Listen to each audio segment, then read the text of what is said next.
Thank you for joining us for the May installment of the Torrey Botanical Society's Spring 2026 lecture series. My name is Lydia Paradiso, and I'm a postdoctoral researcher at Cornell University, as well as the Society's president. So before I get into our program for this evening, I have a little intro and some quick announcements. So, as you will hear a little bit more about today, the Torrey Botanical Society was founded in the 1860s in New York City by amateur botanists, students, and colleagues of John Torrey, who was one of the most influential American botanists of the 19th century. Today, the objectives of the society are to promote interest. Oh, I just lost my thing. Sorry. To promote interest in botany and to collect and disseminate information on all phases of plant science. These objectives are fulfilled through field trips, public lectures, publications, funding of undergrad and graduate research and education, and sponsorship of symposia and regional conferences. We've hosted some great talks over the past few years, all of which are available on our YouTube channel, which I'll post a link to in a second. And the best way to stay updated on our future lectures, field trips, and other activities is to become a member, which you can find out more about on our website and social media, especially Instagram, Facebook, and Blue Sky. I'll throw some links in for those as well. Also, some announcements. We have some field trips scheduled for the coming weeks. This Saturday, May 23rd, at the Marshlands Conservancy in Rye, New York. Hopefully, we'll have the weather on our side for that. And then Saturday, June 13th, at Marine Park in Brooklyn. You can find out more information about those also on our website, social media, and we'll have more trips coming up in July and August. Some things we have planned include a walk along the New Jersey Palisades and also a paddle in the Pine Barrens. So keep an eye out for some of those details. And so then just a couple housekeeping notes with the Zoom. So we're going to have 3 talks this evening, followed by a Q&A session. The talk will be recorded and uploaded at a later point. So if you have to leave early or you want to share the talk with someone else or watch it again, you will be able to do so. We ask that you keep your microphones muted for the duration of the talk, but feel free to leave your cameras on if you would like. You can enter any questions or comments into the chat throughout the talks, and we will address them during the Q&A. If you would like to ask the question verbally, we'll have a point where I'll tell you to, use the raise hand function or note it in the chat, and you'll have the opportunity to ask a question. All right. So now we will move on to tonight's program. So I'm excited to introduce this symposium that I titled The Making and Meaning of Local New York Herbaria, Then and Now. So last month, during the annual Northeast Natural History Conference, which was held in Burlington, Vermont, there were so many interesting presentations, and I really do recommend anyone who's interested in Northeast natural history to consider attending. Next year will actually be in Albany, New York. There were several sessions devoted to herbaria, which, if you're not familiar, are collections of pressed, dried plant specimens, covering work that's being done to advance biodiversity research through education, through digitization, and collaboration. And one session in particular was entitled New York Herbaria, Exciting Stories of Science, Humanity, and Education, which included the 3 talks that you'll hear today. And I think together they present a really compelling story about the kind of enduring practice of botanical collection over the past 200 plus years in the New York City area, and kind of leading up to the current day. So first, you're going to hear from me, Lydia Paradiso, about the history of the local herbarium of the Torrey Botanical Society. Then after that, we'll have Hilary Callahan, who's a professor of biology at Barnard College, talk about the Barnard Herbarium, its history, and the efforts by Hilary and her students to catalog, digitize, and understand the collection. Then we'll step fully into the modern day with a talk by Devon Cummings about a project creating a local herbarium of the plants of Rockefeller State Park Preserve in Pleasantville, New York, which is about 30 miles north of New York City.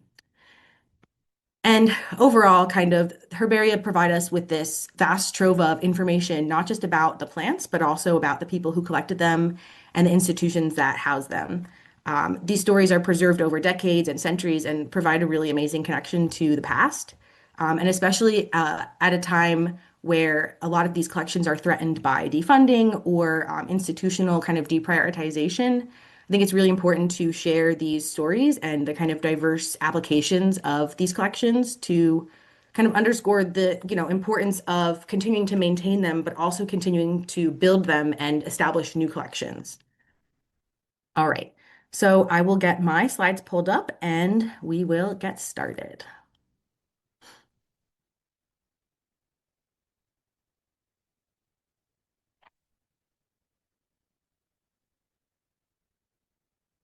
All right.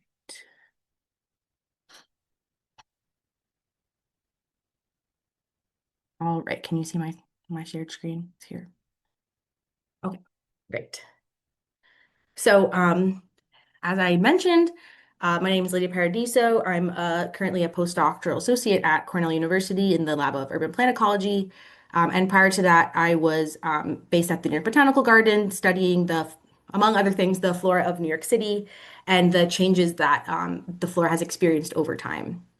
And through all of this kind of work, it quickly became kind of not only about the plants, but also all the people that documented and collected these plants over the last 200 years and all of these instances of kind of, historical collections that really got me thinking about the people that were collecting these and kind of this feeling of, we were kind of doing the same kinds of things, that the techniques that were being used, some new techniques, some things I was doing with kind of, DNA sequencing and all of this, but a lot of things that kind of were being techniques that were used the same as they had been for a very long time to identify these plants. And it really got me thinking about local collections and how things have kind of changed and not changed over time.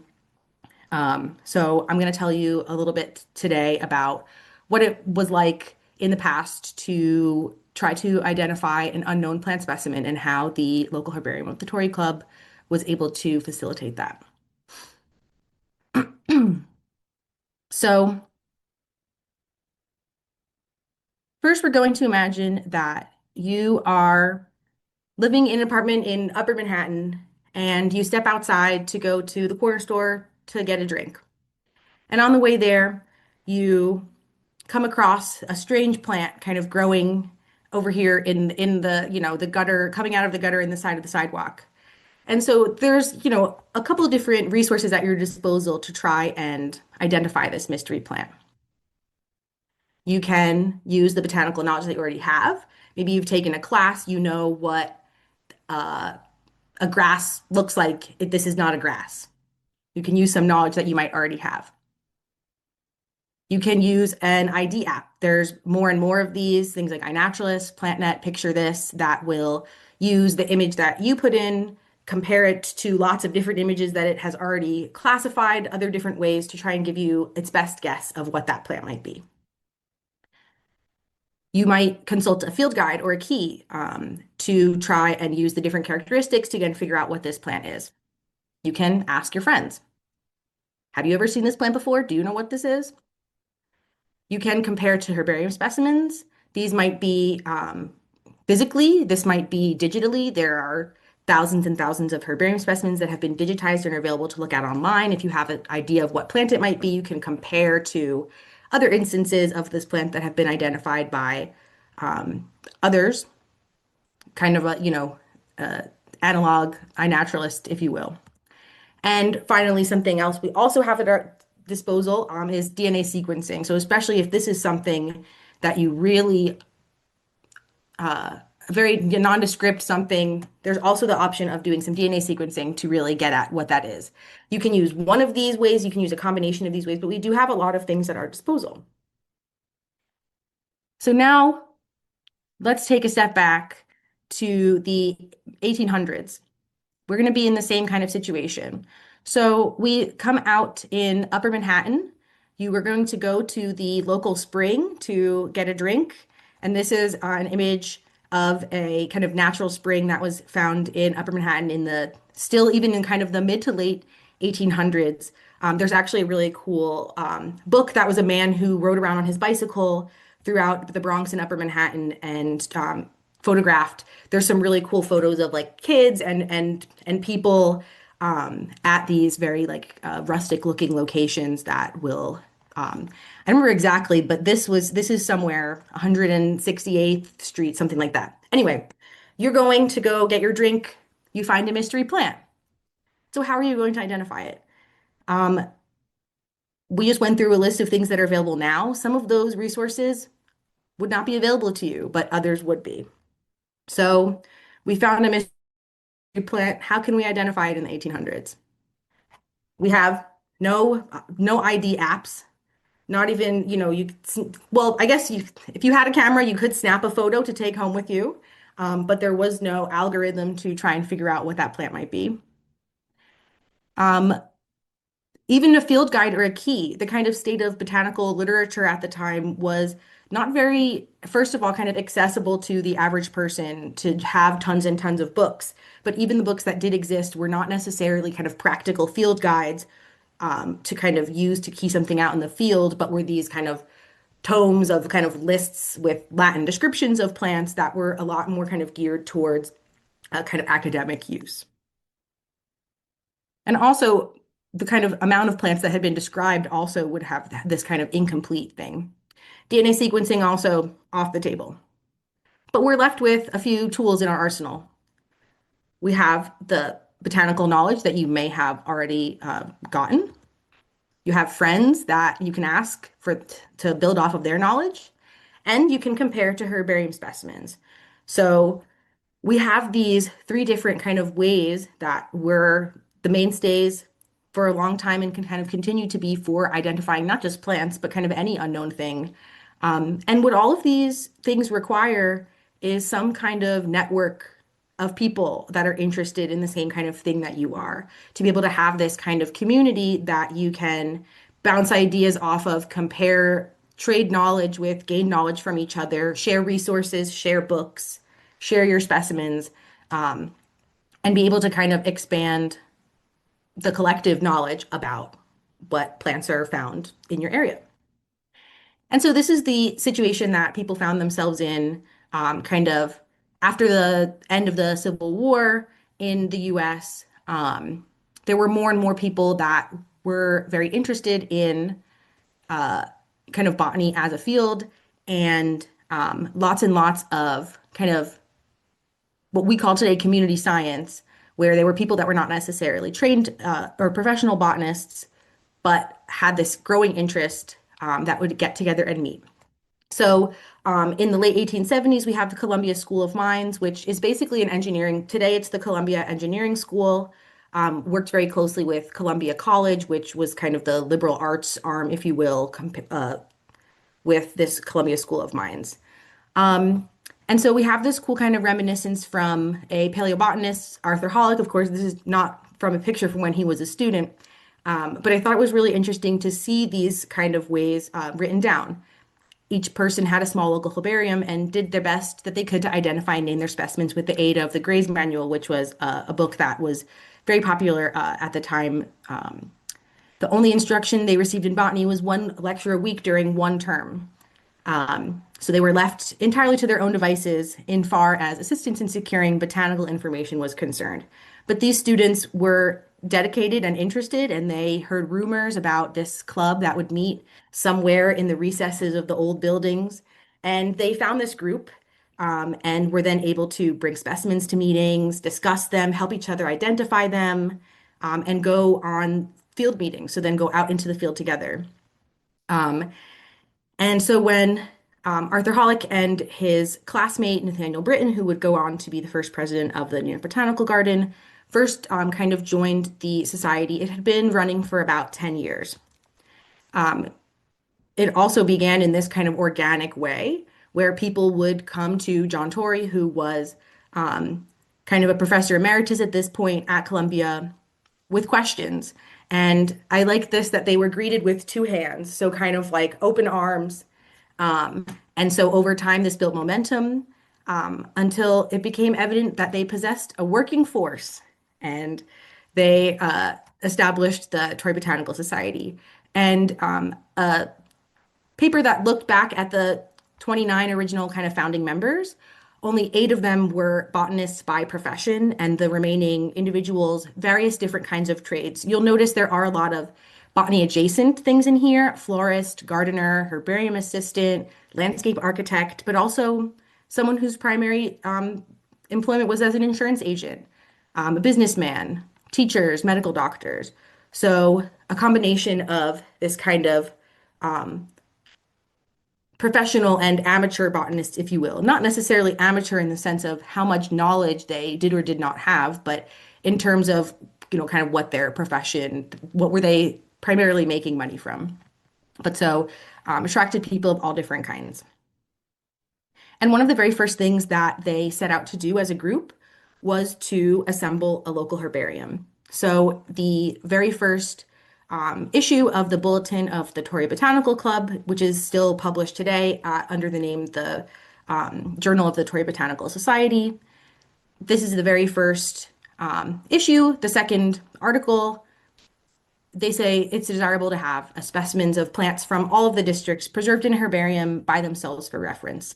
So again, if we're thinking back to the scene at the time, this is before we have the new botanical garden. I believe it's even a little bit before the also the Museum of Natural History. So these kind of big institutions in the city that are kind of come to mind for being these repositories of these, large natural science collections, we're not there yet. And so the club took it upon themselves to create this kind of resource that they would be able to share amongst themselves.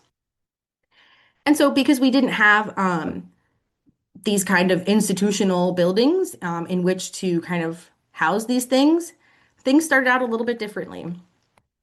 Oh, I forgot about this. Sorry. Here's this point. They talk about the districts. What is considered local? And that's an interesting kind of questions, especially when we take into account, trying to use human kind of administrative boundaries compared, to kind of delineate a place.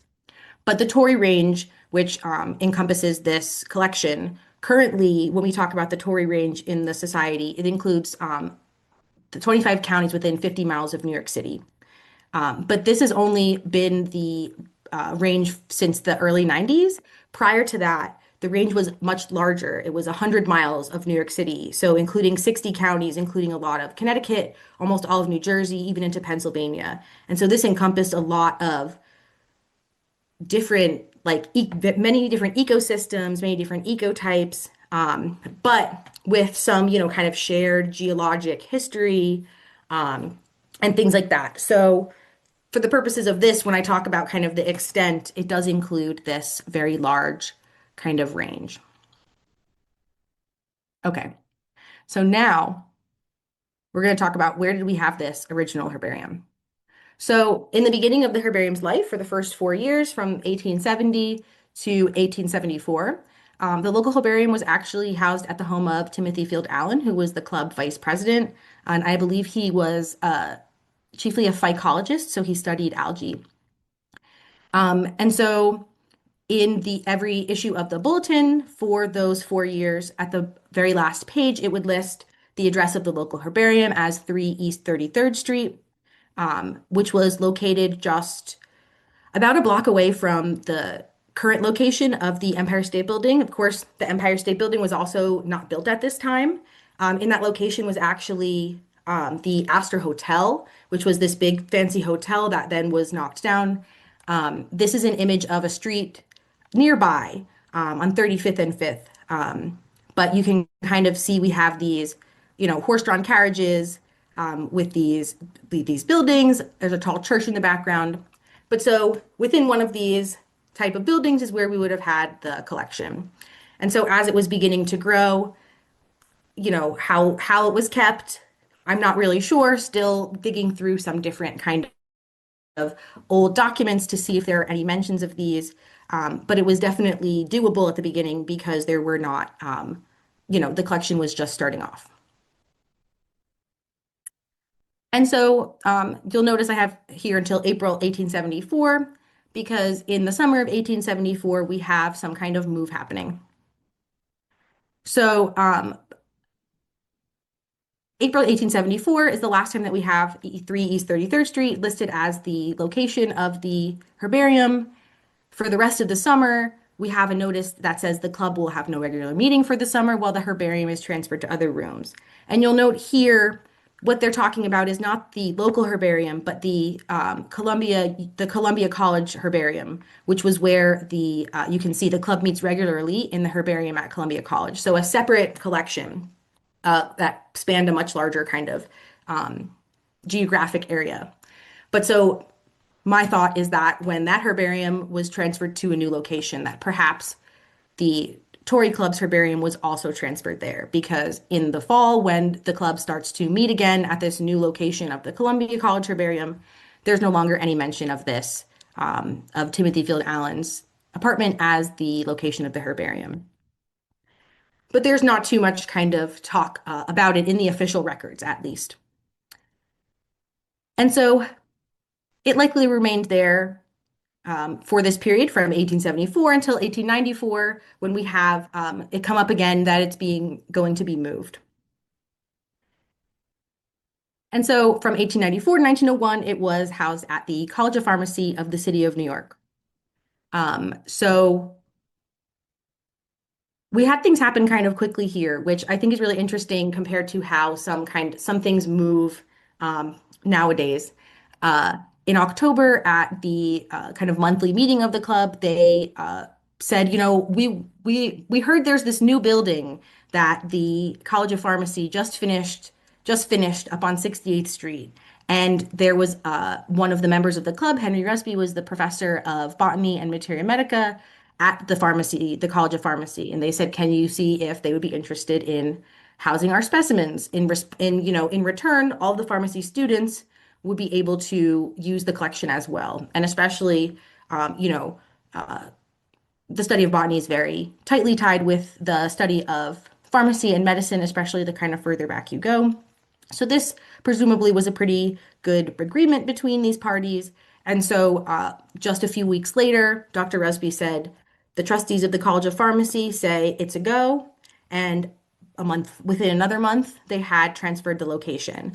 They do report that the evening that they held this meeting was very stormy, and that they reported the transfer of the club's herbarium to its new quarters in the College of Pharmacy building. So we've been slowly moving kind of uptown with the growth of the city, actually, as you'll see in some of these earlier maps. There's kind of a blank space here. So this was in, the early 1870s when this area was still this kind of more, oh, I totally lost her, this kind of like wild kind of looking place that then as the roads kind of progressed upwards, we have all this new infrastructure being built. We have new places to put our herbarium as it continues to grow. And throughout this whole time, people on both official field trips of the club, but also just on personal visits, personal outings, are collecting specimens and depositing them into this local herbarium, covering that whole entire 100 county area. And so this is the penultimate location of the herbarium before it moves to its final and current location, which is the New York Botanical Garden. So in the late 1800s, like in the early 1890s, the New York Botanical Garden was established in large part due to the efforts of members of the Torrey Botanical Club, kind of campaigning, raising money, raising awareness, and getting the site in the Bronx secured and this museum building built. It took a few years to kind of get things going. The building itself was completed in 1900, and Columbia University's kind of botany department, in many ways, is kind of moved up to NYBG. So this larger herbarium that contained over 600,000 specimens from all over the world was moved to NYBG to kind of form the nucleus of their collection. And not too long after, we have the club herbarium moved to NYBG as well to form the nucleus of this smaller local collection. They're kept separate. And there's a note from the kind of, this is some kind of internal meeting minutes at NYBG. It serves a very useful purpose by saving the main herbarium from the use of local students and answering their inquiries more rapidly and in many cases more satisfactorily than by reference to the general herbarium. So especially if we had people asking questions about what plants can I find in my local area? I found this nice orchid in somewhere near my house. Can you tell me what it is? That instead of having to go through every single orchid that had been collected all over the world, there would be this kind of pre-selected section of local plants that would be able to be consulted. And so once it was at NYBG, there was then kind of more of an opportunity to curate the collection. There was a honorary custodian and a part-time helper that were assigned to care for the local herbarium, which now contained over 40,000 sheets. So over, well, I'm not going to try to do any quick math in my head, but so we've amassed since uh, 1870. So in about 50 years, amassed 40,000 sheets, let's say 10,000 sheets a year. Of course, some of these were collected as we were going. There were some very large collections that were donated or that were kind of given after the death of different individuals. And I could talk about a whole bunch of really interesting folks that donated large amounts of material to this collection, but I won't go into it too much. But I did want to include a little bit about the honorary custodian, who was Herbert Mackenzie Denslow, who was actually one of the founding members of the club back in 1870 when he was just a teenager, 15 years old. His uncle, William Wallace Denslow, was a botanist that was, kind of knew all the folks that founded the society. But so it's kind of cool. He was the one that was listed as theologian because he would kind of leave the city for a while, go to seminary and be a practicing reverend, and then kind of in his retirement come back and help curate this collection. And we do have some numbers. Oh, sorry, I switched around some of my slides before I did this too. Before we talk about that. So I've been kind of trying to have you guys imagine being in, a botanist in 1870. Now we're going to imagine that you're a botanist in 1920, and we're going to go and consult the local herbarium at the New York Botanical Garden. So I'm going to take you through a little trip here. So the best way to get up there to up to the Bronx to the New York Botanical Garden is to take the Metro North train to the what's now the Botanical Garden station. I forget what they would call it, but that station has been there for quite some time. If you took that train station and you come up, you would be approaching this kind of newly constructed within the last 20 years, the library building. You've gotten there for your appointment a little bit early, so you have some time to check out some of the kind of museum exhibits that they have before we go to the herbarium.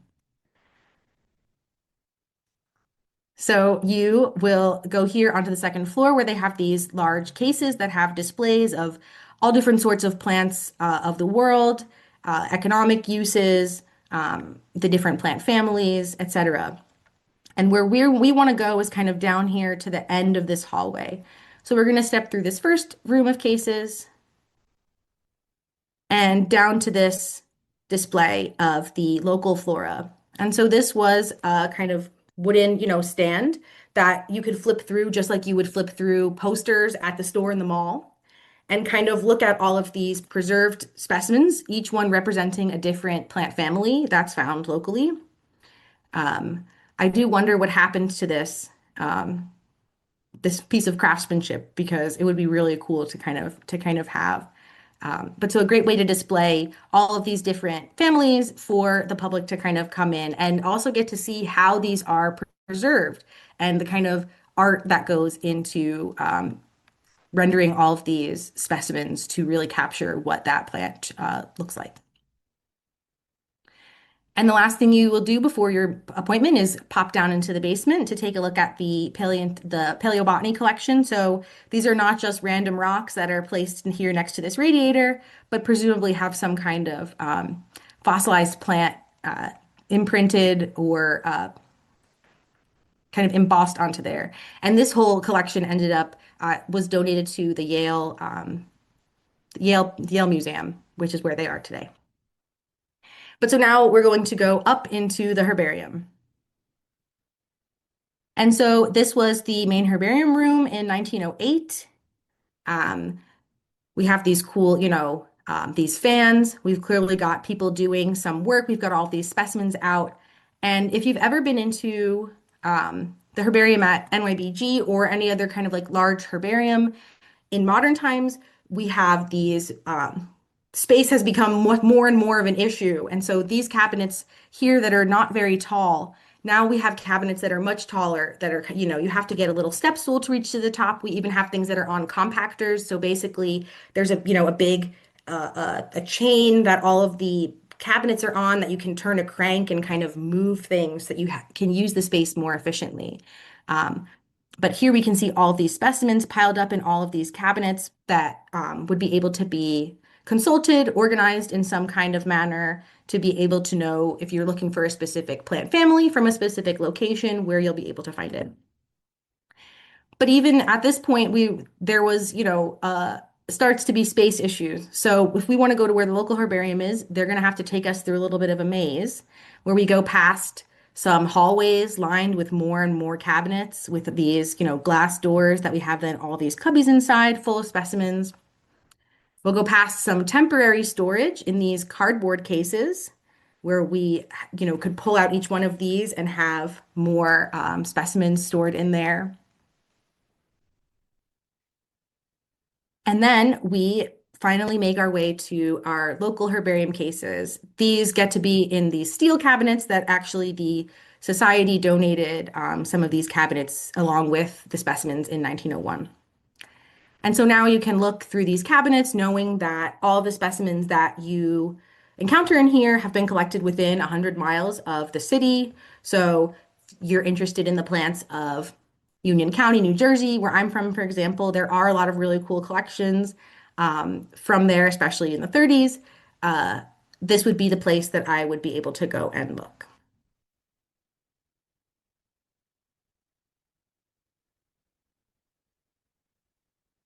And so there have been lots of different stamps over the years that have been associated with the collection. The oldest specimens with the Torrey Botanical Club stamp, and the rest then presented when, ones that were in the collection in 1901. But after that, the stamp then became a general New York Botanical Garden local herbarium stamp that was on all of the subsequent specimens. And so some of the little numbers that we see that over time, between 1920, when the collection was first kind of had this count release that was around 40,000. By 1970, we were up to about 100,000 specimens. So we still had this kind of continued growth throughout this time. Actually, I was able to compare some of the numbers in the 1930s and 40s of the growth of the general herbarium compared to the growth of the local collection. And they actually kind of had a similar trajectory that as many, like proportionally as many specimens that were being deposited into the overall collection, there were also the same kind of rate of deposit into the bigger collection. But as time went on and we have a growth of all these other sorts of resources that we're able to use to do some of this local identification, combined with, changing economic conditions, a couple world wars, the advent of lots of different sorts of additional fields of science, all kind of work together to kind of slow the growth of the local herbarium and also slow the kind of usage of it in the way that it had been used before. And so in the 1970s, the New York Botanical Garden was going through a large renovation and was renovating the space that the herbarium was kept in. And so there started to be talks with the Botanical Society about integrating this local collection into the larger collection. So rather than keeping it separate, kind of putting everything all together. And there are arguments kind of going both ways. It is, for some people, easier if you have every single specimen of Fabaceae, the pea family, all together, if they're interested in kind of the global Fabaceae relationships instead of having to go to two cabinets. But for these other people who really are only interested in the kind of specific local area, that can cause a bit of a challenge. So depending on, the kind of needs of the institution, the needs of who are using it, things can kind of go in a different direction. And so in 1970, we have some of these letters back and forth talking about what would be the terms for integrating these collections. And you'll notice that the stamp here actually says 1973, because then there was a period of time where there was a little bit of radio silence. And I'm still, again, trying to work out whether this was intentional, kind of the society dragging their feet a little bit and trying to see what the situation was, or truly just kind of, things got in the way. There's a lot of different moving pieces and things going on. But in 1973, then a few years later, the president of NYBG sends another letter and says, okay, well, now the time has really come and we have to make a decision. And so the decision was made to integrate that collection into the broader collection. And so then using the collection today, this was something that I encountered when I was going kind of looking through things. I was interested to see what specimens of different species were collected in New York City. For some species, things are organized by like geographically. And so some do have a New York state specific folder, which was very helpful, but others just have a North America or, United States or Northeast and involves a lot more kind of physical searching through, which for my purposes was a little bit more tricky. Also, a lot of these old specimens have a lower digitization priority. So, there's newer specimens or certain families might have kind of a higher priority. There's millions of specimens in the broader collection. So, to get through everything is very difficult. But one thing that has come out of this that I'm talking a little bit with some of the folks there is to try and start a little like a volunteer program, because I was able to search for the text on this label of some of the specimens that have been photographed but not had any of the label information kind of entered into the database. And so they can do some of these OCR searches. And there were maybe 8,000 specimens that have been photographed, but none of their information is kind of filled in.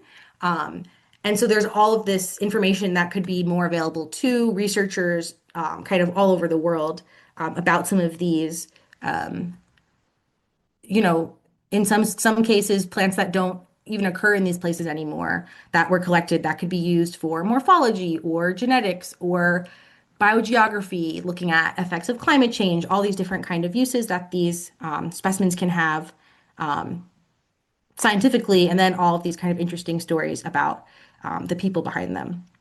And so the work is kind of continuing here to kind of understand what we have in this collection and get people kind of aware of it and excited about what kind of potential it has. And so that's all I have. So thank you for listening. Yes. All right. So now I'm going to turn things over to Hilary, who is going to talk about a kind of parallel, in some ways, collection. We'll hear some familiar faces and some new ones. So I'll turn it over to you, Hilary. Yeah, thank you so much, Lydia. I'm very excited to hear the talk again. I heard her speak in Burlington, and it was right before I was giving my talk, and so I didn't take very good notes, but today I took some excellent notes, and I have some questions for you that I'll ask later. Um, so it's very nice to be invited here, and it's very nice to kind of bring back the incredible experience that Lydia and I and Devon had at that conference. And I went up there because I'm very proud that Barnard College, which is still affiliated with Columbia University and still for women's education, is still in possession of its herbarium. And I want to sort of talk to you about what's in the herbarium, and reiterating what Lydia said, there are lots of plants, obviously, lots of interesting locations, both in northeastern North America, also some European specimens, and a lot of people, because every herbarium specimen is what we call an occurrence, but it really is an encounter between a person and a plant that has been captured in time by the person bringing the plant home, pressing and drying it, mounting it, and filing it away for posterity.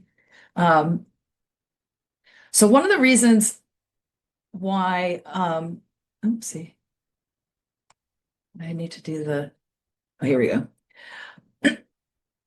why I embarked on this very herbarium intensive project is a little bit weird because my personal expertise is much more in field ecology, plant ecology, usually out in the field or in greenhouses, and really working usually with populations and sort of model organisms. But because I teach, I started using the Barnard herbarium and have used it ever since. And I do a lot of other teaching about other topics, and had a very nice laboratory for about 25 years at Barnard until they kicked us out because they gut renovated the entire building, and we'll be moving back in this summer. Yay. And in the interim, I had to move myself elsewhere, but I also realized that after many years of procrastinating on how to really preserve and upgrade and perhaps even resume collecting in Barnard's herbarium, I really I was at a crossroads. It's like I either have to keep doing nothing, which meant that the collection would probably be discarded or transferred to another institution, or it needed some very tender, loving care and some very intensive care. So everything was put on trolleys. It currently, reminiscent of what Lydia was saying of like when you move a herbarium, fortunately, it's a very small herbarium and it was in 3 cabinets, which were only partially full. And I also had a very streamlined interaction with the head of, at the Barnard Library, there's a head archivist, and Barnard's library had been completely rebuilt, a brand new library, about 5 years beforehand. And in building that brand new library, they greatly expanded the space for the archives, which was very forward looking. So because that was very recent, the current archive only fills about half of the archive space, and they have a sort of area for expansion into the future. But for the 2 years of reconstruction, they took our whole collection into these archival boxes, which amazingly the moving company paid for. And they are there safe and sound, waiting for the final delivery of new cabinets, which will be installed in this new building, and receive all of these wonderful historic specimens, which all are mostly 19th century and before 1920. I also had a small instructional grant to do a lot of digitization of collections at Barnard. We have not only the herbarium, but a very, very large, fine greenhouse facility that has rooms for research in plant biology, but also a large conservatory room and a very fine living collection. So I had recently been involved in creating a database of digital information about the living collections. And I was presenting about that at a conference in Madrid, and I met these people from Max Communications and told them about my herbarium, and they were so wonderful and they were really interested, and we came to an agreement. And so it wasn't really outsourced. I sort of insourced them into my office and my building. And we digitized the entire herbarium on site. And these are a couple of students who helped me with that. This was all done during spring of 2025, so very recently. And Devon's going to talk a little bit more about digitization. And then there's the kind of IT and the so-called cyber infrastructure part of this, which is then getting all of the information from the labels. A lot of it was transcribed by Max Communication, and there was a lot of data cleaning. And then the data were uploaded into this online network of small and large herbaria throughout North America. And we have our abbreviation, which every herbarium has. There are so many that begin with B. There are very many that begins with BC. There are very many that begin with BCB. But we finally can't use, you can have as many as 4 letters. So we're the Barnard College Botanical Laboratory Herbarium, which kind of takes off for some of the labels that I'll show you in a couple of minutes. So in the course of doing the digitization, I was always very much wanting to use it to teach in my classes and to involve students in learning about the herbarium and possibly using our herbarium in collaboration and in integration with all of these other online digitized herbariums, and of course with the giant herbarium at the New York Botanical Garden, especially the very important Torrey Botanical Society's local collection.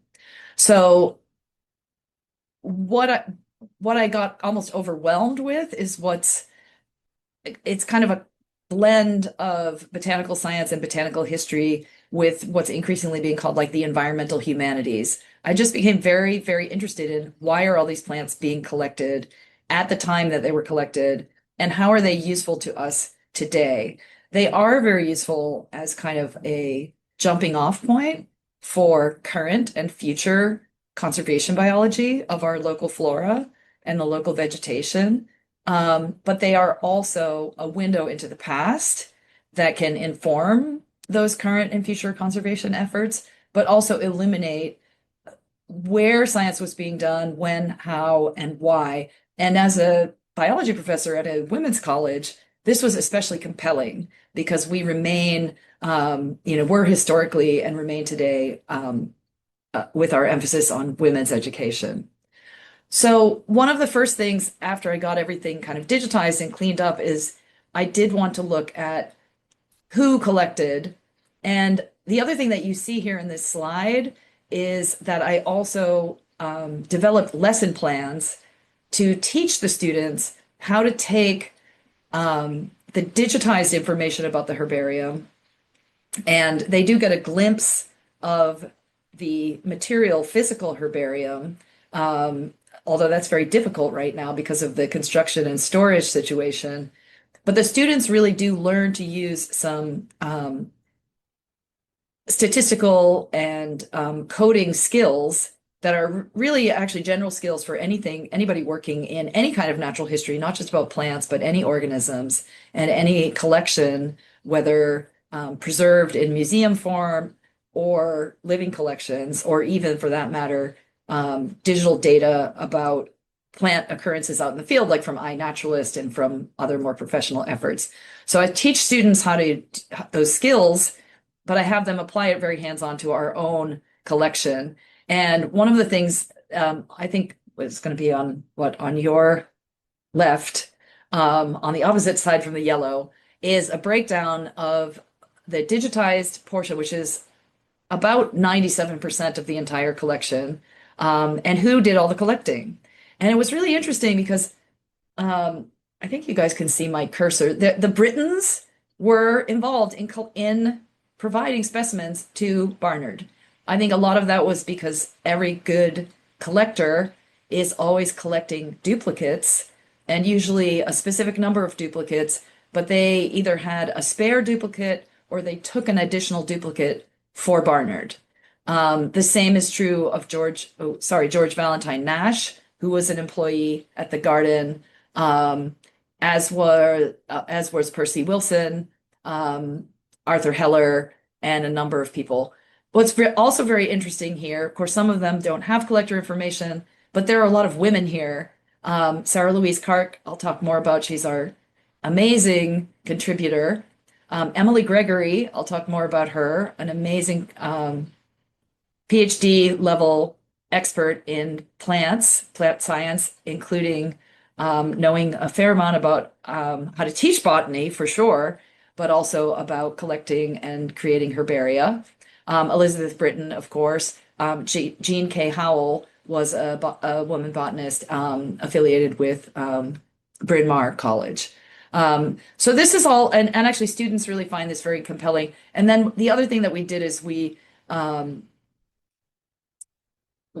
sometimes will filter in other ways, maybe geographically, maybe temporally. But in this case, we had a list of plants that have at least one documented useful purpose. Because of course, students are always very interested in like, well, what are these plants for? And I said, well, some of them are medicinal, some of them are building materials, some of them are important for social reasons. Maybe people use them to make alcoholic beverages or to flavor beverages, or they smoke them, or and then there's also a lot of plants that can be used as poisons and so on and so forth. So they refined it down to look at a large portion of what was collected in this herbarium, which is a temperate North American and European collection, are very useful in a lot of different ways. And And if you go to our website, you can get like more stats about the number of specimens in the collection. Where is my little, it's wanting me to, oh, here we go. Sorry. Oops. So the geography of New York City, as Lydia said, is actually important to keep in mind in understanding these collections because everything was much farther downtown. This is the beginning of Barnard College is 1889, and the location of Barnard at the beginning was down on Madison Avenue in the 30s. And Barnard rented an entire five-story brownstone. They put the botanists on the top floor, and it's probably from all that field work. We're very fit people generally. And this, I believe, is actually not the original building, but it was such a popular subject that within a couple of years, they had to rent another floor in a building a couple of doors down that was called the Botany Annex. And so I think they kept the fifth floor and expanded into this additional space. And I think you see up here, this is Asa Gray on the wall. Here are some students with their microscopes.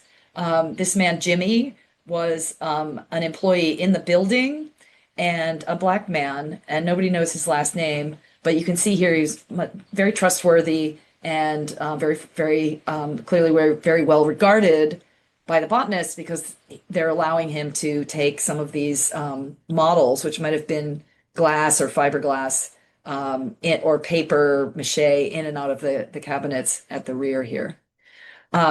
So Emily Gregory was an amazing person. She not only taught, but then supported students who wanted to have a botanical club at Barnard. And this is from the Barnard yearbook, one of the earliest Barnard yearbooks. And you can see that Elizabeth Britton, here's Mrs. Nathaniel Britton. She was married by that time.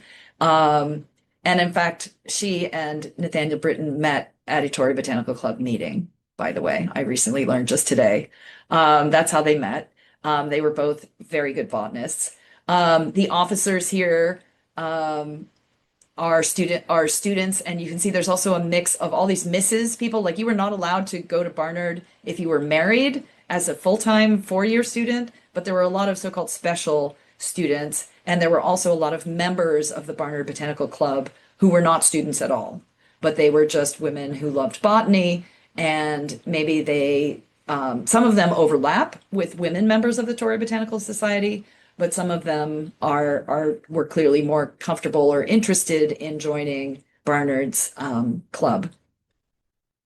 Emily Gregory was clearly probably helped by some of those adult members of the club, especially Elizabeth Britton and others at the Botanical Garden, which was in the process of being chartered and formed and organized and constructed.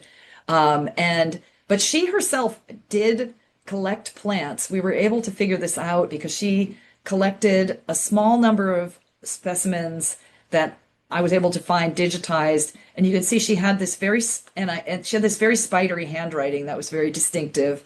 And there were these annotations by students saying this was Professor Gregory's specimen. And I think both of these are from the Barnard Herbarium, and one of them is from Jamaica, a very popular place. This is Jamaica, Queens, a very popular place to collect plants in the late 19th century. And this is from Switzerland.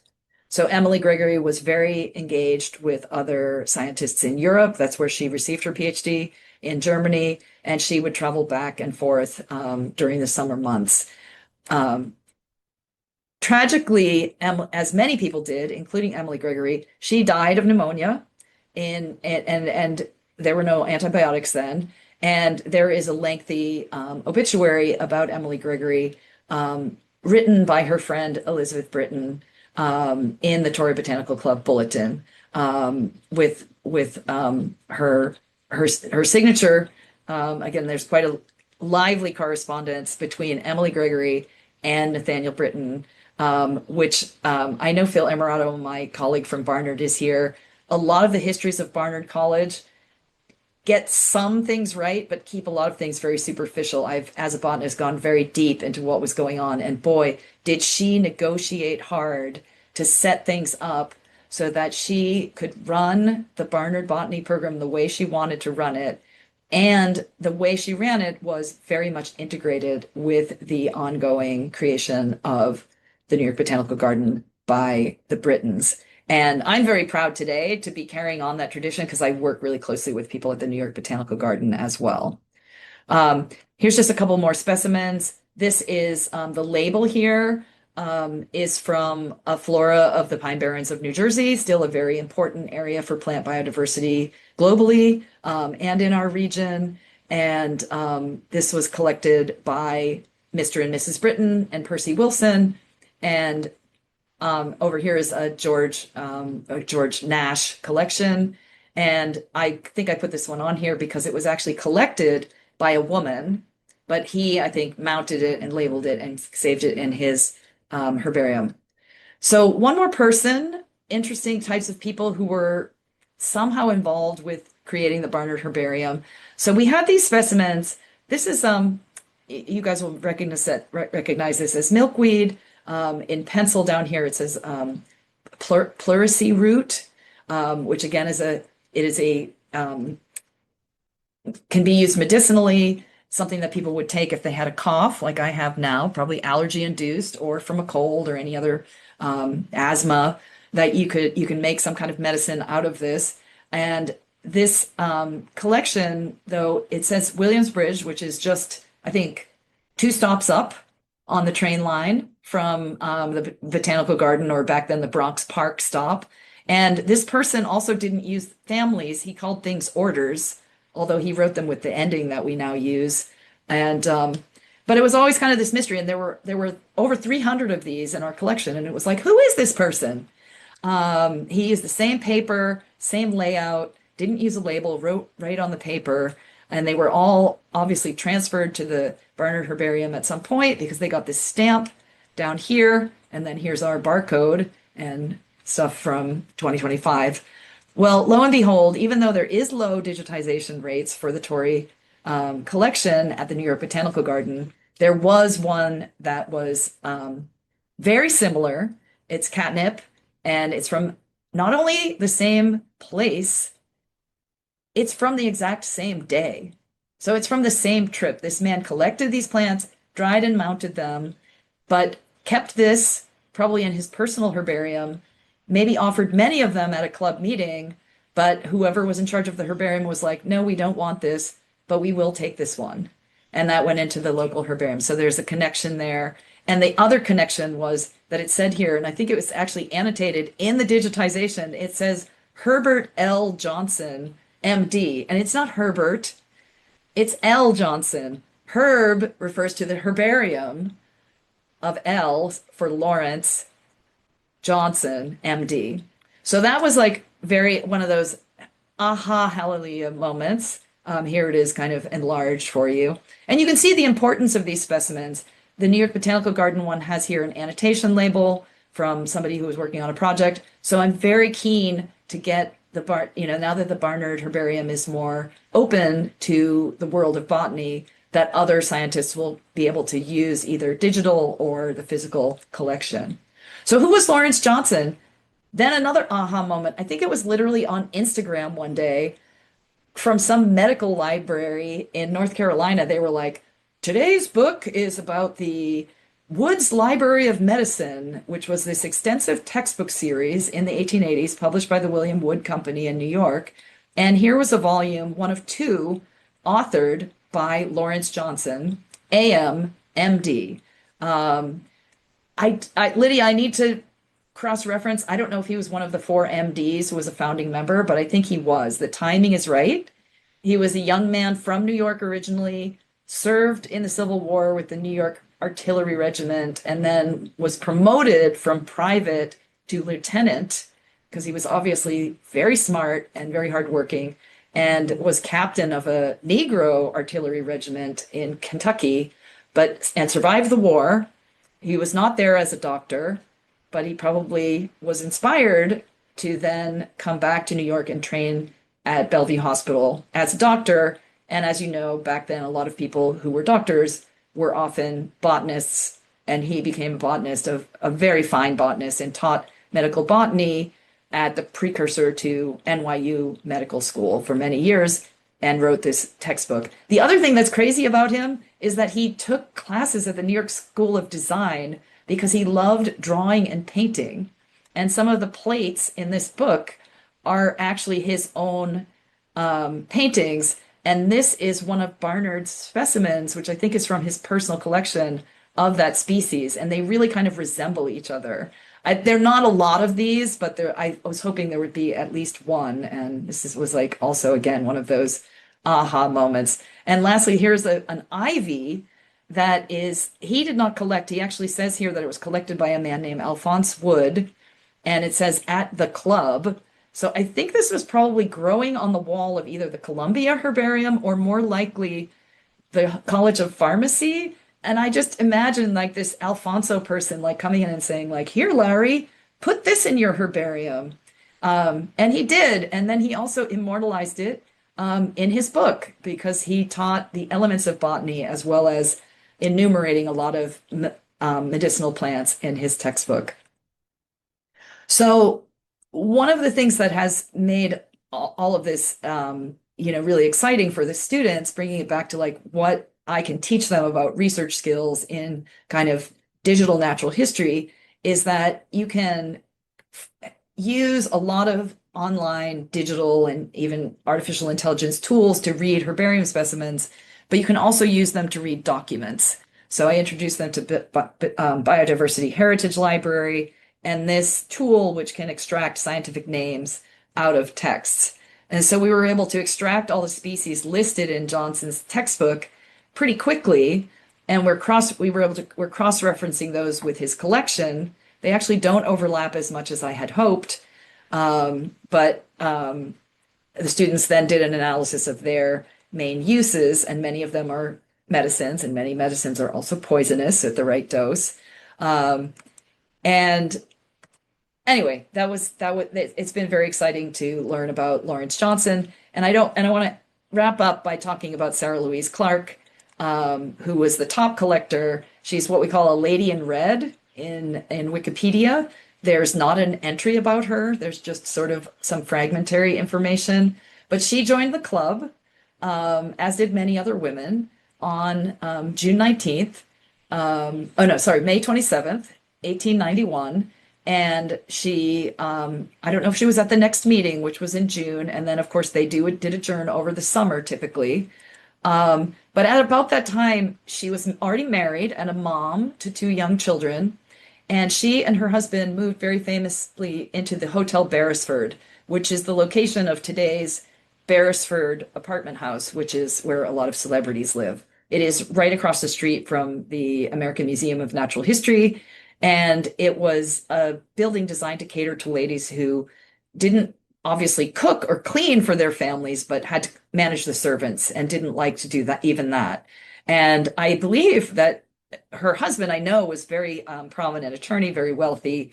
And I'm sure it was both a socially exciting thing to do and for her freed up time to do more botany. Right after she became a member, she was out collecting. She was in Van Cortlandt Park in June of the same year. She collected this specimen here, which is not only in the local herbarium at the New York Botanical Garden, it turns out to be a type specimen for a plant. She had a very hard time figuring out what it was when she collected, pressed, and mounted it. And many, many years later, in 2006, we have this annotation. And I don't know if that's been validated with DNA, but it was a new species that she discovered in the Bronx. So as a Bronx Barnard botanist, I love this plant and this specimen. This is a specimen cultivated from the park right where the American Museum of Natural History is. Always she was penciling in extensive notes, often about her interactions with club members. And then at the New York Botanical Garden, there's this giant, beautiful notebook with her kind of hard to read handwriting, just enumerating all the plants that she collected in Europe. And this has been there for many, many years. And then lo and behold, she would go to places, from that list. It doesn't really say where she got them. It turns out those plants are in the Barnard Herbarium. So another project is going to be to go through this very sort of species by species, family by family list, connect them to the Barnard Herbarium and connect them to Europe. She collected in the Pyrenees, many mountainous areas. This is what it looked like. This is a postcard from the day. Very important biodiversity area. She collected in France, where I'm actually going to be this summer. I'm very excited to follow in her footsteps. She collected in Germany with her son, Roger, in 1901, and with her daughter, Edith, in another year. And you can see how careful she is here, that she would put in these little symbols about things she wanted to note about the botany. And sometimes she would put these added notes on that you can see we opened them up and we digitized them. So lots more to know about Sarah Louise Clark and her very glamorous and exciting botanical life with her daughter, who she does not call herself a botanist, right? She calls herself a wife, I think, on her re-entry from one of her abroad trips, and she calls her daughter a spinster. Here's a breakdown of where she collected. So we have gotten that far. And this is also on a resource called Bionomia that has all of her non-Barnard specimens, which we are going to more than double. Particularly, there's only a few known from Europe, but she was an extensive European collector, which is very backwards. It usually went the other way. We usually think of it going the other way. But for an American to go back to Europe to collect is very unusual and fascinating. Her death is noted in the Barnard Botanical Club's minutes. And again, not known why. I haven't tracked down her death certificate, but one would suspect pneumonia or some other infection that couldn't be treated. The good news is that after her death, her daughter, yay, got married at 29 and was not a spinster, and in fact lived into the 1970s.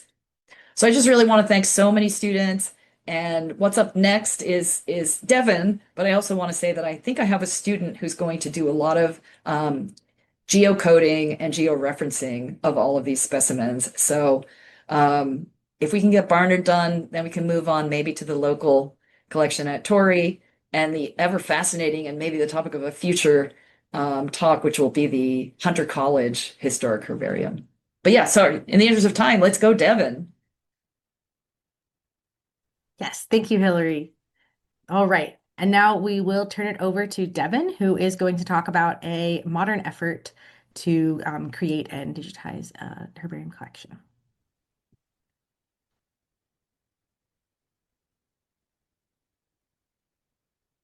All right, you're still muted.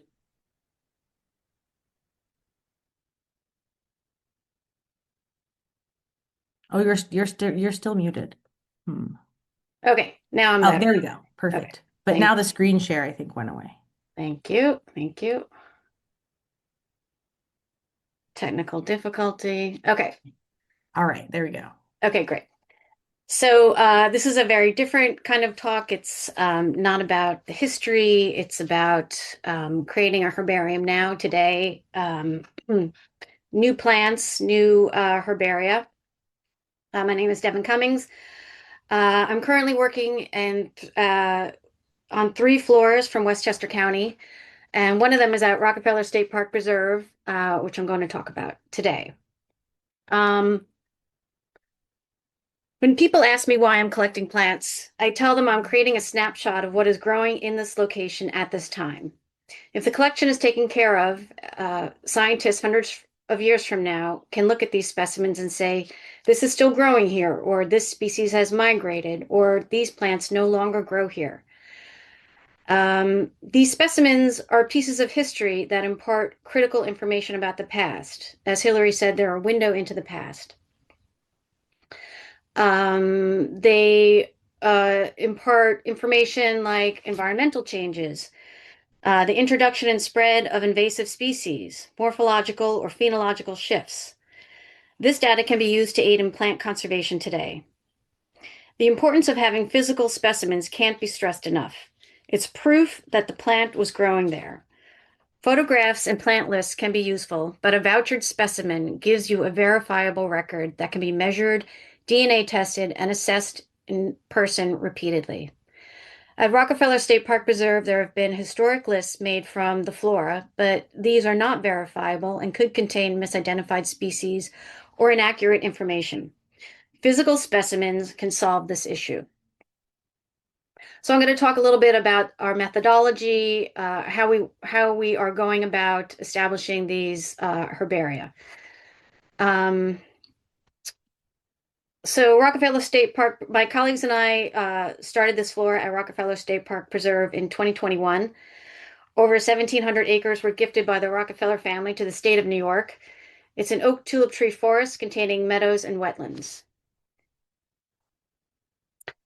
Here are some basic supplies and equipment that you'll need. Your plant press, which can be used for other things besides collecting plants, like showing scale from massive mushrooms that you find. Newspaper, you can buy newsprint, or if you happen upon a cafe or deli that has a free local paper, you can stock up on those. Those are usually a good size. I cut the New York Times that my father-in-law saves for me down to 11 by 16 to make sure the specimen will fit the herbarium paper. Another good resource is your local library. They often save newspapers, or, before they throw them out, you can get them. Trowel or digging tool, these aid in digging up the full plant. It's important to be aware of not impeding plant populations. There's a 5% rule. There should be 20 plants to collect one, 40 plants to collect two, etc. If the population is smaller than that, partial collection can be made, or photographic record would suffice. You'll need pencil, pen, and paper for field notes. You'll need to collect information that will go on the herbarium label, which we'll look at later. This includes detailed location, latitude, longitude, associated vegetation, habitat, elevation, date, collection number, and associated collectors, if any. Your hand lens, don't forget your hand lens. Life is better with a hand lens.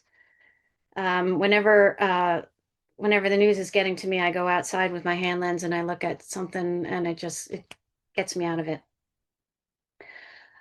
Global GPS system. I use Avenza Maps on my iPhone for the metadata embedded, or I use Avenza Maps on my iPhone or the metadata embedded in the photos I take for iNaturalist.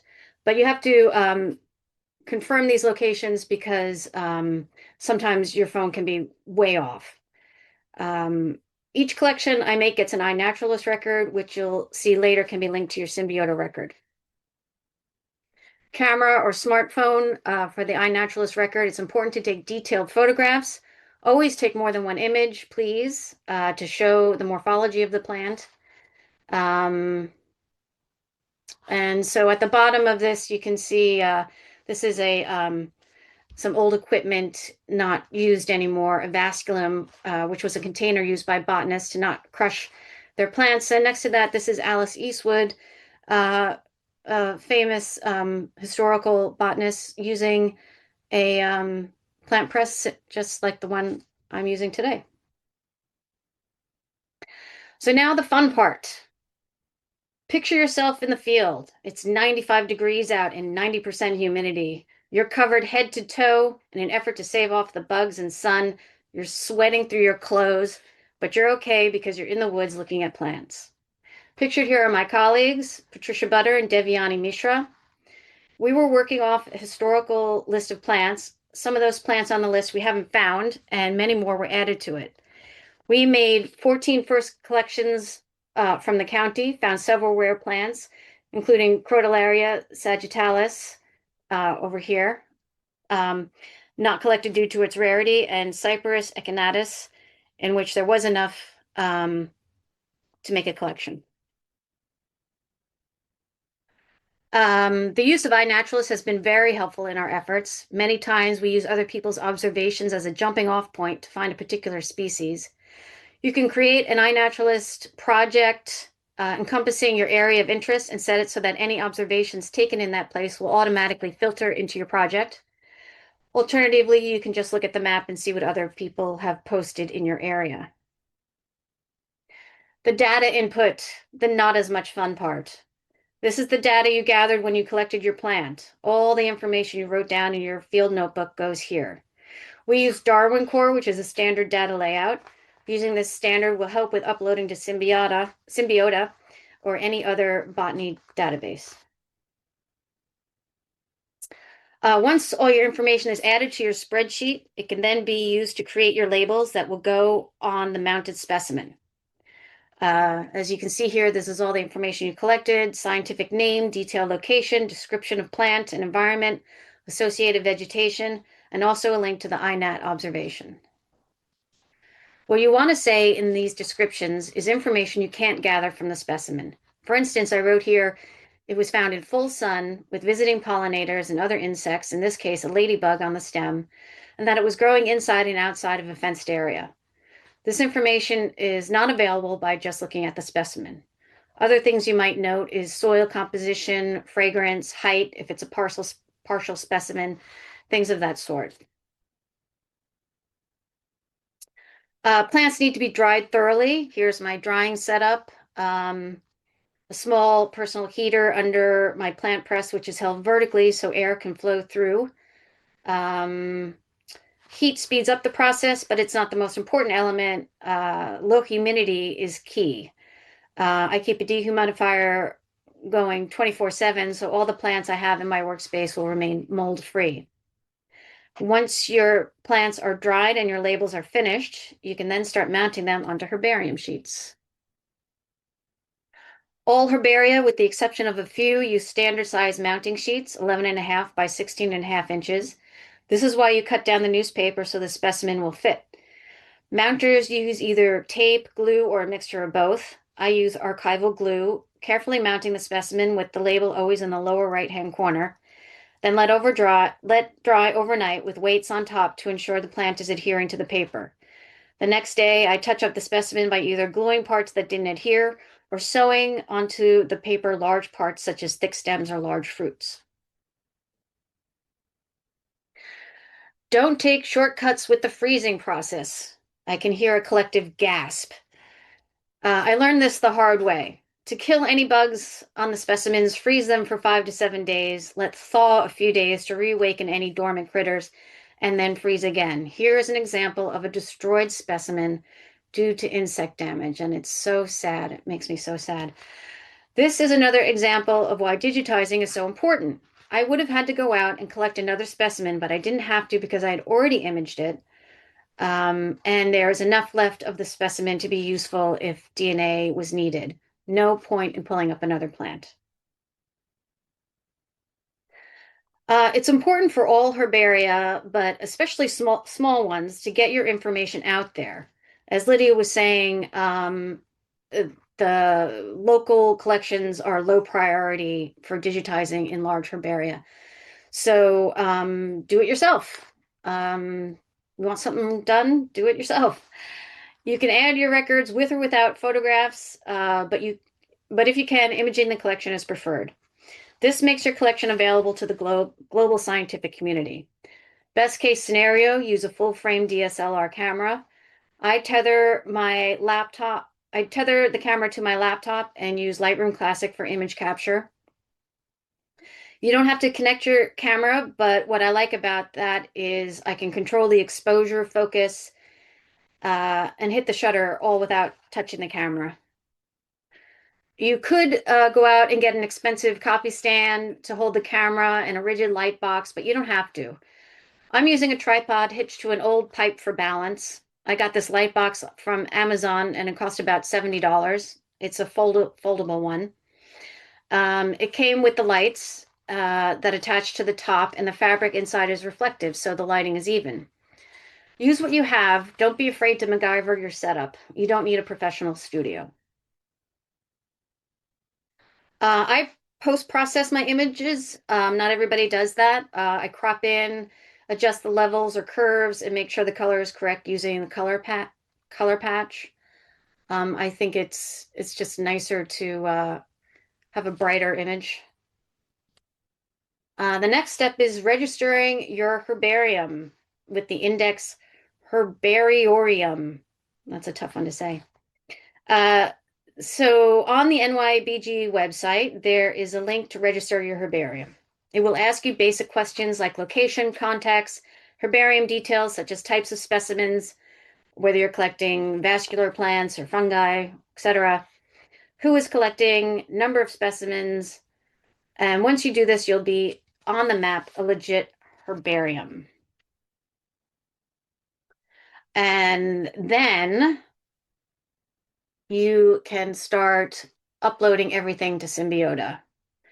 What are Symbiota portals? That represent collaborative communities of collections and researchers.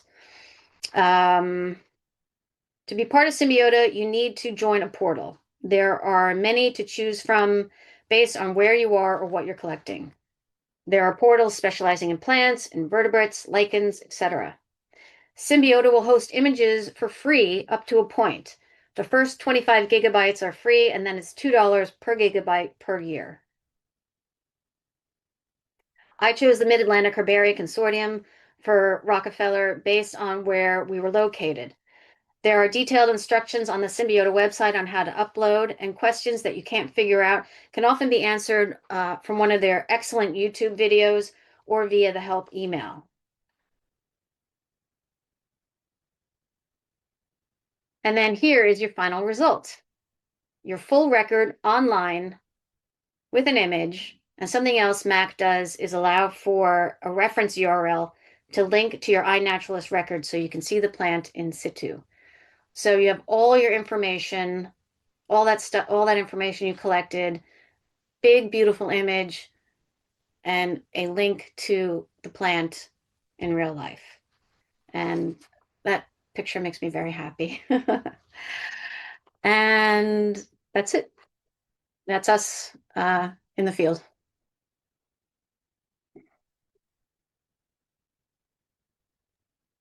Awesome.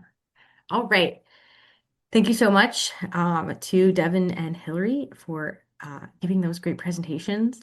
And again, so I hope that we've made the case and showed you that, this herbaria are interesting, they are important, and they have this kind of long legacy that connects us, what we're doing today, to things that people were doing over the last several hundred years, and getting to utilize all that information.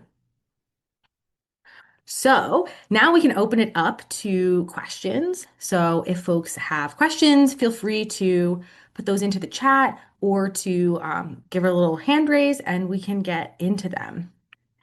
And so I do have some quick kind of things. So Devon, I'm curious, how big is the collection right now? How many specimens have been kind of collected and I date think and we everything? have online is about 660 on Symbiota. I have many more to collect, many more to mount and image. I think by the time by the time at the end of the year, it'll be um, seven, maybe 800 specimens. Nice. Probably in the neighborhood of 800. And are they kept at the park? Yes. Yeah, they have a cabinet, and it's one large cabinet, and it's filling up. Very cool. Thank you. All right. I saw that there was Jay, I don't know if you had your hand up to ask a question or if it was just there. Um, or if might have been the clapping hands that I saw.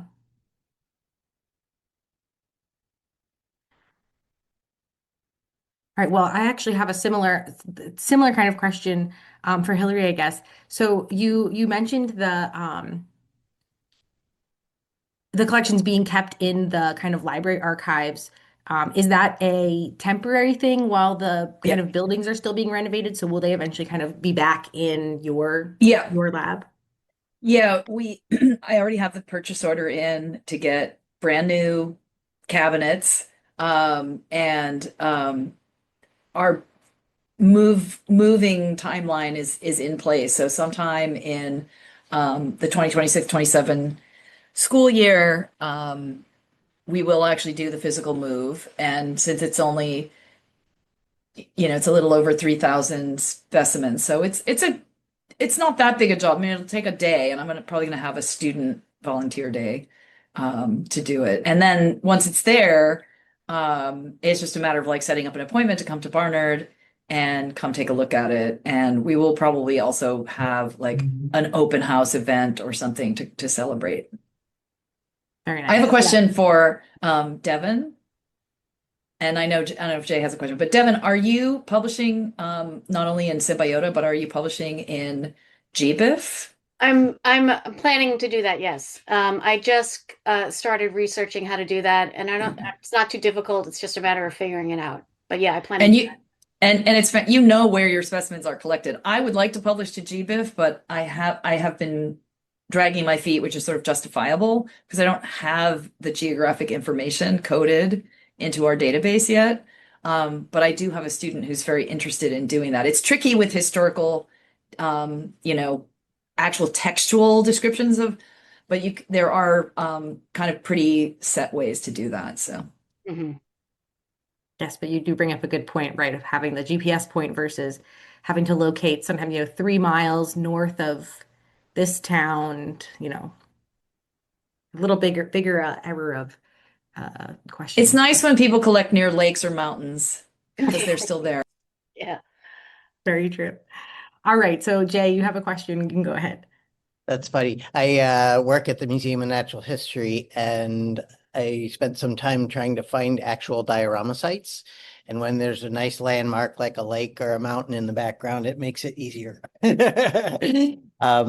There is one diorama that's from the Pine Barrens, and that's really hard to find. It's just pine trees and pitcher plants. And in that thread, I saw some herbarium specimens, Hilary, from the Pine Barrens you were talking about. And we taught a course about Darwin. I don't know if you can read that. We were that's Mary Treat. I was going to say, is that Mary Treat? Yes. And so I was curious if you had any specimens of Marys in the herbarium, or if that was in the local collection up at NYBG. I'd be curious. Yeah, not in our collection. Yeah. I do know who she is. She also collected a lot of insects. Yeah. She was doing a few different things. Well, it is interesting. There is, as another kind of museum connection, there was, now I can't remember his name, but there was an ornithologist that was a curator at the museum that also collected a lot of plant specimens, and he was in a motorcycle accident, and passed away. And so then all of his specimens, a lot of sedges and stuff, ended up in the herbarium. But it's always interesting to see, because I was like, oh, was he a botanist? And it's like, no, he was an ornithologist. But this was his, everything all comes together in one thing. And so that made its way to us. I think I also forgot to mention that Emily Gregory and Sarah Louise Clark and Lawrence Johnson all died in their 50s, and probably all of them because of not having antibiotics. So it just shows you how important they are and how important it is that we manage them and continue to have that. Yes. All right. It looks like, Margaret, you also have a question. You can go ahead. Yes, and I think I'm unmuted. Yes. Hear me okay? So in my day, we never got around to the work that needed to be done in the herbarium because there was no time. And human resources, I think, are the biggest expense for what you're doing now. And I'm wondering what the challenges are of and how you're overcoming them. And students, I know, are important part of that. But anything you can tell me about funding for work on herbariums would be great. Thank you.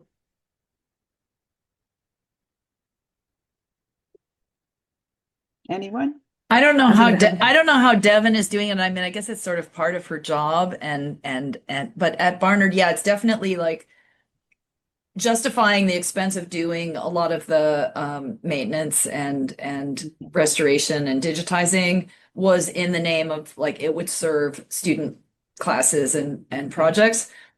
when the three of us and many, many other botanists were at the Northeast Natural History, we actually had a whole session talking about herbarium management, and this came up. And one of the things they do, one of the most innovative things that I heard was that, there's always this reliance on volunteers, right? But it's like, and the word volunteer and amateur, I feel like doesn't get the respect it deserves. And also, suffers from the fact that like the work is valuable. Like, how can we be accountable and show the value? What they do at Rutgers is they have this thing called the Herbarium Army. And if students sign up for the Herbarium Army, they get trained to do these things. And it's like a class that you can take. It's like a variable point class that you can just take herbarium. It's kind of like working in the costume shop in the theater department, right? Anybody who knows how to sew is welcome to do it. And so I thought that was a very innovative way. At the moment, National Science Foundation has really cut back on like funding for educational things. So that's been kind of tricky, but yeah, it is not easy to find the funding. I mean, fortunately, it's small funding, so like looking for small grants. And those of you who are members of the Torrey Botanical Club know that there are fellowships Yes. and funding available. So. I was just going to say, I mean, I haven't really raised any funds for these projects. You kind of have to find people with deep pockets. One of the Rockefellers is backing the project there. And one of the other projects, there's a Friends of the Park are funding that one. And another one is a private company. So I haven't really, I kind of fell into very luckily kind of fell into these and didn't have to do any of the fundraising myself. So unfortunately, I don't have any good answers for you. Just find those rich people. Yeah, I mean, I do a lot of work with Blackrock Forest, and they have their own small herbarium from a flora project that was done, a really fine flora project that was done in the early 2000s. And then they digitized, imaged and digitized and everything was geocoded. And they did get a small grant from like a family foundation. So those things, kind of can be found. But yeah, it's not easy to keep these things it's like once you have it's kind of there's sort of a two phase to me. It's like if your herbarium has become kind of dormant and run down, you kind of do sometimes need a big infusion. And there were grants for that and there still kind of are from national agencies. The museum and library thing in the federal government is also kind of screwed up right now, but I think the National Science Foundation is still potentially a source for that. Thank you. But yeah, just right that Yeah. that Oh, thing of, like, and I also how- wanted to say that with the Max Communications, I don't know how long this will last, but like one of the reasons they gave me a deal, like each sheet, like it was pennies per specimen. And then it added up across 3,000 specimens, and there were some setup costs. But one reason they were interested in doing that is one reason I was interested in them is because they digitized the huge herbarium at Royal Botanical Gardens, Kew. Oh. But they wanted to expand into North America, and they were going after business at Missouri Botanical Garden at the same time that I inquired. So he gave me like a huge deal so that I would say yes, so that in his sales pitch to the Missouri Botanical Garden, he could say, "Oh, I just signed up Barnard College," and I think that, and they did, I think, reel in that business. So that's something to keep in mind. The really beautiful thing with Symbiota, like the management, even if you can only get in like just a list, like they call it skeletal data, is not that hard to get in. It is free, and their support system is fantastic. Yeah, so it's really amazing to kind of this too, like highlighting how important kind of volunteers and like individuals that are choosing to kind of take these things upon themselves and kind of keep them going. But then also cool to see that it's continued for this long. And I've read a lot of kind of people lamenting 100 years ago of the same kinds of things that some things that we complain about now, where they're like, why aren't people coming to the field trips, or no one cares about this anymore? We feel like it's, you know, um, how can we kind of reach more people and like tell more people how important this all kind of is. But so then the fact that we're still kind of making those complaints means that it's, continuing on. But yeah, so I'm hoping to get potentially some kind of volunteer initiative or something, to then also go along with some of the kind of funds that Torrey has, to kind of put back into Let's ask Mayor Mamdani to our next Torrey Botanical Society meeting. Yeah. Cultural heritage. Yeah. I'd like to say that like 40 years ago, a meeting like this couldn't have taken place. Nobody was really talking about herbaria in my experience. So this right here today is really a good sign. So thank you for putting it together. Yes. Yes, and thank you. And thank you to everyone Margaret, are you in New York? Well, I was in New York until 10 years ago. I'm here from Oregon. Okay. All right. Because I was going to tell you about James's whole thing with the New York herbaria, but you're not in New York. Okay, never mind. Yeah. But exciting Botany- things going on with the Botany New is York back, Herbarium. baby. Botany is very hot. Everybody should read the Light Eaters. It's so good. We should have a Torrey book club. That might actually be a fun kind of thing to do. All right. Well, I will release everyone. Thank you for coming and for listening. I hope that you learned something new, and hope to see folks at some of the in-person the in-person field trips, and we will be starting up the fall, taking a break on the talks until maybe September. I think September. And I think that our kind of theme for the fall is going to be technology and botany, and kind of different ways that people are using data and technology to study plants. So I hope everyone has a great evening and a great summer, and hope to see you all again soon.